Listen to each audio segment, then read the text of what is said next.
Today is the release of Gemini 3 Flash, and this video I'm going to talk about what's new. I'm going to go through some of the use cases that I think it's going to be really strong at, and I'll also walk through some code examples that I've been using to test it on over the past week or so. Okay, the simple summary for Gemini 3 Flash is that definitely this model is a lot better than its predecessor, the 2.5 Flash. If anything, I would say on the whole, this model seems to be roughly on par with 2.5 Pro. In fact, at some things, it's even better than both the 2.5 Pro and surprisingly in some of the benchmarks like the SWE Bench Verified. This model is not only outperforming the 2.5 series, but also outperforms Gemini 3 Pro. And while I don't think it's too beneficial to go into benchmarks too much, it is kind of interesting to see how this compares to Gemini 3 Pro. So you can see here that Gemini 3 Pro without tools is getting 37.5% on this Humanities Last Exam. Well, the Flash model itself is getting 33.7% on it. And if we look at something like GPQA Diamond, we can see that the Flash model is only just behind Gemini 3 Pro. On ME 2025, Flash model is slightly ahead. Same for MNU Pro. Now, I don't necessarily buy into that the Flash model is more intelligent than the Pro model. What I think is that the current versions, the Flash model is perhaps tuned a bit better than the Pro has been tuned. And my guess is that we will see a bump in Gemini 3 Pro when we finally get the GA version. And I think this really just reinforces what I started off with saying, that this model is definitely a lot more intelligent than the 2.5 Flash model, and then often even the 2.5 Pro model. For a while now, I've said I'm often more interested in benchmarks that compare the current version to either previous versions or to other models in the same family. And this particular benchmark I find is really interesting. And this is all about better token efficiency. I can see here that lower is better, meaning that the amount of tokens needed to get the job done with Flash is actually lower than both Gemini 3 Pro, Flash 2.5 and Gemini 2.5 Pro. And this is something that I noticed in my testing as well, is that it definitely seems to be a model that gets to the point quickly. And I think because of that, this is going to become people's sort of daily driver model or their workhorse model. I think this is going to be the model that people are going to be using the most for building apps. Now, obviously, if you're using something like the Gemini app, where you're not actually paying for each call, you're going to stick to the Pro model. But if you're actually paying for each call and you've built an app and you've got it out there in production, you're probably already very focused on the ROI of tokens, right? The whole cost of tokens and what can be achieved with them.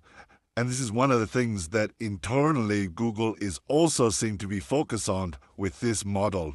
Both the anti-gravity IDE and the Gemini CLI tool are both planning to make heavy use of the Gemini 3 Flash model. And that basically shows that for a lot of the tasks now, this model probably is going to do as good on simpler tasks as Gemini 3 Pro. And in that case, that allows you to free up the use of Gemini 3 Pro just for things that are going to require that extra intelligence boost. I know from seeing some of the internal demos with anti-gravity that one of the cool things about this model is just how fast it can render code out when you're actually building an app or making changes to an app, etc. So a lot of the key things that the Gemini team has focused on here are things like reasoning. The model has reasoning. It also has the ability for you to set that thinking level and actually have it to be at a sort of minimal level if you don't want to actually use reasoning tokens. To understand why Gemini 3 Flash matters, you have to understand where it sits in Google's model lineup. Gemini 3 Flash is actually positioned below Gemini 3 Pro, but that does not mean it's a fundamentally weaker model. In fact, Gemini 3 Flash is built directly on top of Gemini 3 Pro reasoning foundation. This is not a separate architecture. It's the same reasoning backbone optimized for lower latency and lower costs. The key concept Google introduces here is thinking levels, which let developers control how much reasoning the model applies to a task. That means you're no longer paying for a maximum reasoning depth when the task doesn't require it. According to Google's model card, Gemini 3 Flash is explicitly based on the Gemini 3 Pro reasoning architecture with controls to balance quality, cost, and latency. To show you guys how good this new model is compared to Gemini 3 Pro, which is obviously a strong model, they put Google DeepMind's Gemini 3 Flash head-to-head against the Pro model, and you can see how it compares in web development. So let's take a look at this video to see. So now we can see the model generating a golden bridge on the side. On the left is the Gemini 3 Flash model, and then the Pro. And even this, like, they are pretty close to each other. Like, the results are not different.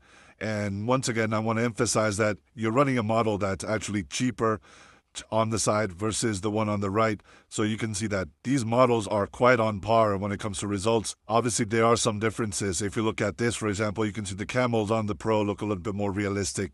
Even in this, like, this is not bad. The one on the right looks obviously a little bit more realistic. But, like, what Flash is producing is not bad at all. So this is amazing to see.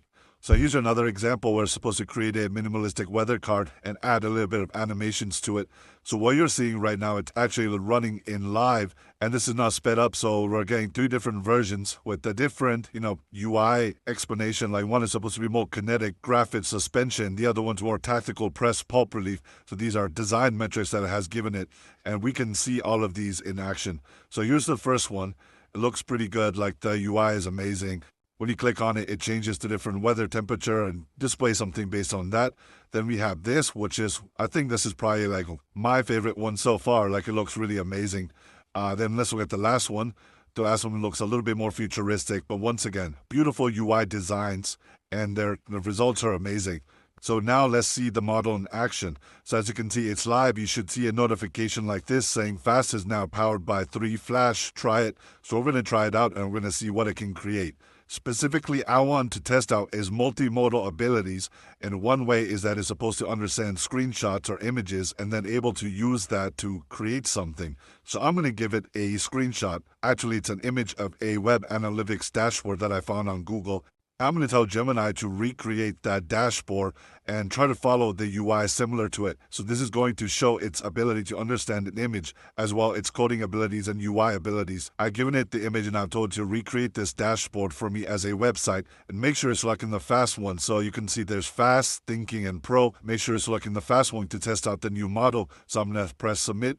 Okay, so it was really quick. It was able to do this really quickly, as you saw on screen. So it told me that I can save this code as an HTML file and open it in any browser. So this is the code it has created for me. And it looks like HTML, Tailwind CSS for styling, and chart.js for data visualization. So this is the code, all right? So this is the dashboard in HTML that I put in here. This is a code I got from Gemini. And as you can see, looks pretty good. Like, it's pretty solid. It matches the original color template a little as well. So this is pretty good. We have the pie chart here. We have the user acquisition. Oh, this is cool. It also was able to add the UI inferences where it shows the values of the pie chart, which is a good touch. We don't have anything here. Oh, once again, we have that UI interface of being able to see the percentage over here, which is nice. And then we have these metrics here, which are organic and direct user acquisition. The map component is not working, probably because I need to provide data for it. So that's not there. Overall, this is really great. It was able to create this dashboard really quickly, and it kind of matches my picture spot on. Okay, so if you want to test out the model yourself, just come into AI Studio. You can select the model in here, and you can basically try it out. Now, there are a couple of things I'll point out when you're actually trying this out. One of the key things with this model is the thinking level. If I set it to high, and I ask it something like, what is the meaning of life? It will go off, and it will go into thinking mode. And we will get some quite in-depth thinking depending on what the question is. If we don't want to use thinking, though, we can basically just set this to minimal. So you see, if I set this to minimal here and then come in and do it, I'm now just going to get a much faster answer out. So in some ways, you can think of this minimal setting as getting the model to act like the Flash 2.0 model, which didn't have any thinking in it. Now, obviously, the other things we can change in here is we can put on structured outputs, we can do code execution, we can do function calling, etc. Another new setting that we've got, just like we've got with Gemini 3 Pro, is this media resolution setting. So this is something that you can sort of experiment if you're going to be passing images in. This is something that definitely is worth experimenting with to sort of see if you want to do things like bounding boxes, if you want to do things like finding things in images, or any sort of multimodal task. This is definitely worth checking out there. If you enjoyed this video, this is what we do here. Fast, clear updates on the biggest moves in AI. If you want to stay ahead of everything happening in this space, make sure you're subscribed.